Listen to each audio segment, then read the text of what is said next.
जय श्री कृष्ण मित्रों, मैं प्रियंका स्वागत करती हूँ आपका जीवन और अध्यात्म में। कैसे हैं आप सब? उम्मीद करती हूँ आप सभी लोग अच्छे होंगे, स्वस्थ होंगे। मित्रों, आज मैं आप लोगों के लिए लेके आई हूँ सावन सोमवार व्रत कथा।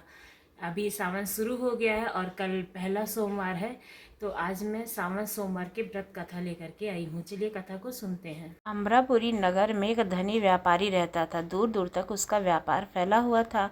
नगर में उस व्यापारी का सभी लोग मान सम्मान करते थे। इतना सब कुछ होने पर भी वह व्यापारी अंतर मन से बहुत दुखी था, क्योंकि उस व्यापारी का कोई पुत्र नहीं था।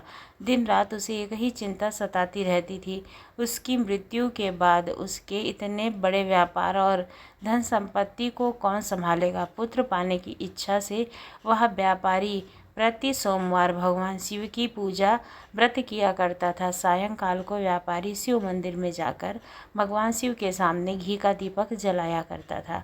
उस व्यापारी की भक्ति देखकर एक दिन पार्वती ने भगवान शिव से कहा, हे प्राणनाथ, यह व्यापारी आपका सच्चा भक्त है। कितने दिनों से यह सोमवार व्रत और पूजन नियमित कर रहा है। भगवान आप इस व्यापारी की मनोकामना अवश्य पूर्ण करें। भगवान शिव ने मुस्कुराते हुए कहा, हे पार्वती, इस संसार में सबको उनके कर्म के अनुसार फल की प्राप्ति होती है। प्राणी जैसा कर्म करता है उसे वैसा ही फल प्राप्त होता है। इसके बावजूद माता पार्वती जी नहीं मानी। उन्होंने आग्रह करते हुए कहा, हे प्राणनाथ, आपको इस व्यापारी की इच्छा पूरी ही करनी पड़ेगी। यह आपका अनन्य भक्त है। प्रति सोमवार आपका विधिवत व्रत रखता है और पूजा अर्चना के बाद आपको भोग लगाकर एक समय भोजन ग्रहण करता है। आपको इसे पुत्र प्राप्ति का वरदान देना ही होगा। पार्वती का इतना आग्रह देखकर भगवान शिव ने कहा, तुम्हारे आग्रह पर मैं इस व्यापारी को पुत्र प्राप्ति का वरदान देता हूँ, लेकिन इसका पुत्र 16 वर्ष में ही मर जाएगा। इससे अधिक यह जीवित नहीं रह सकता है। उसी रात भगवान शिव ने स्वप्न में उस व्यापारी को दर्शन देकर उसे पुत्र प्राप्ति का वरदान दिया और उसके पुत्र के 16 वर्ष तक जीवित रहने की बात भी बताई। भगवान के वरदान से व्यापारी को खुशी हुई, लेकिन पुत्र की अल्पायु की चिंता ने उस खुशी को नष्ट कर दिया। व्यापारी पहले की तरह सोमवार का विधिवत व्रत करता रहा। कुछ महीने के पश्चात उसके घर अति सुंदर पुत्र उत्पन्न हुआ। पुत्र जन्म से व्यापारी के घर में खुशियां भर गईं। बहुत धूमधाम से पुत्र जन्म का समारोह मनाया गया। व्यापारी को पुत्र जन्म की अधिक खुशी नहीं हुई, क्योंकि उसे पुत्र की अल्पायु का रहस्य पता था। यह रहस्य घर में किसी को नहीं मालूम था। विद्वान ब्राह्मणों ने उस पुत्र का नाम अमर रखा। जब अमर 12 वर्ष का हुआ तो शिक्षा के लिए उसे वाराणसी भेजने का निश्चय हुआ। व्यापारी ने अमर के मामा दीपचंद को बुलाया और कहा कि अमर को शिक्षा प्राप्त करने के लिए वाराणसी छोड़ाओ। अमर अपने मामा के साथ शिक्षा प्राप्त करने के लिए चल दिया। रास्ते में जहाँ भी अमर और दीपचंद्र रात्रि विश्राम के लिए ठहरते, वहीं यज्ञ करते और ब्राह्मणों को भोजन कराते। लंबी यात्रा के बाद अमर और दीपचंद्र एक नगर में पहुँचे। उस नगर के राजा की कन्या के विवाह की खुशी में पूरे नगर को सजाया गया था। निश्चित समय पर बारात आ गई, लेकिन वर का पिता अपने बेटे के एक आंख से काने होने के कारण बहुत चिंतित था। उसे इस बात का भय सता रहा था कि राजा को इस बात का अगर पता चल गया तो कहीं वह विवाह से इनकार न कर दे, इससे उसकी बड़ी ही बदनामी होगी। वर के पिता ने अमर को देखा तो उसके मस्तिष्क में एक विचार आया। उसने सोचा, क्यों न इस लड़के को दूल्हा बनाकर राजकुमारी से विवाह करा दूं। विवाह के बाद इसको धन देकर विदा कर दूंगा और राजकुमारी को अपने नगर में ले जाऊंगा। वर के पिता ने इसी संबंध में अमर और दीपचंद से बात की। दीपचंद ने धन मिलने के लालच में वर के पिता की बात स्वीकार कर ली। अमर को दूल्हे के वस्त्र पहनाकर राजकुमारी चंद्रिका से विवाह करा दिया गया। राजा ने बहुत सा धन देकर राजकुमारी को विदा किया। अमर अब लौट रहा था तो सच नहीं छिपा सका और उसने राजकुमारी की ओढ़नी पर लिख दिया, राजकुमारी चंद्रिका, तुम्हारा विवाह तो मेरे साथ हुआ था। मैं तो वाराणसी में शिक्षा प्राप्त करने जा रहा हूँ। अब तुम्हें जिस नवयुवक की पत्नी बनकर रहना पड़ेगा वह कान्हा है। जब राजकुमारी ने अपनी ओढ़नी पर लिखा हुआ पढ़ा तो उसने काने लड़के के साथ जाने से इनकार कर दिया। राजा ने सब बातें जानकर राजकुमारी को महल में रख लिया। उधर अमर अपने मामा दीपचंद के साथ वाराणसी पहुंच गया।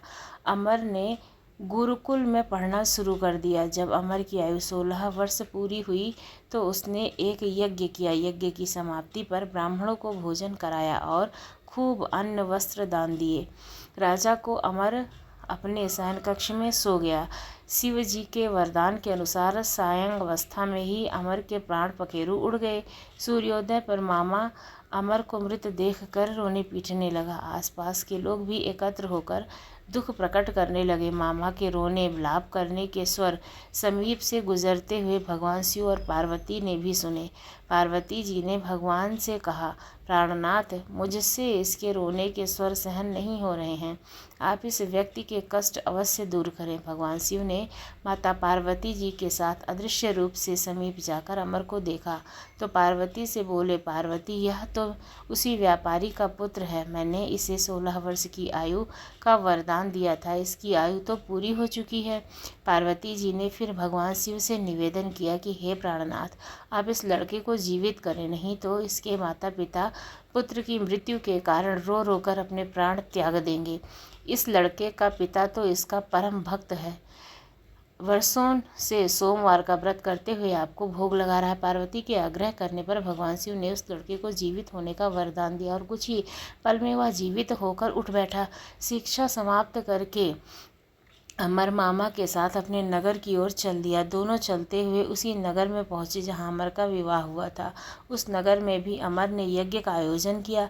समीप में गुजरते हुए नगर के राजा ने यज्ञ का आयोजन देखा। राजा ने अमर को तुरंत पहचान लिया। यज्ञ समाप्त होने पर राजा अमर और उसके मामा को महल ले गया और कुछ दिन उन्हें महल में रहकर बहुत सा धन वस्त्र देकर राजकुमारी के साथ विदा किया। रास्ते में सुरक्षा के लिए राजा ने बहुत से सैनिकों को भी साथ भेजा। दीपचंद ने नगर में पहुंचते ही एक दूत को घर भेजकर अपने आगमन की सूचना भेजी।